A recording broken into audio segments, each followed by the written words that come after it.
আসসালামু আলাইকুম। আমরা যারা শ্রমিক দিবস উপলক্ষে এই শ্রমিকদেরকে নিয়ে এই পোস্টার গুলো বানাইছি, লক্ষ লক্ষ কোটি কোটি টাকা এই পোস্টারের পিছনে ব্যয় করি আমরা, কিন্তু অনেক জায়গায় আমরা শ্রমিকরা বেতন পাই না, না খায়া থাকি।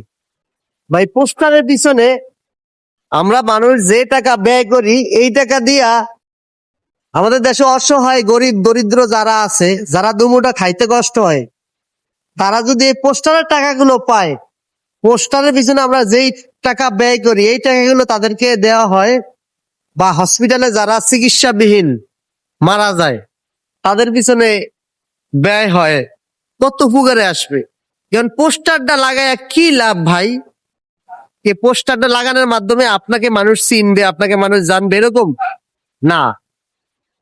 আপনাকে চিনানোর জন্য পোস্টার লাগানোর প্রয়োজন নাই, শুধু শুধু এটা অপচয়, আর কিছুই না।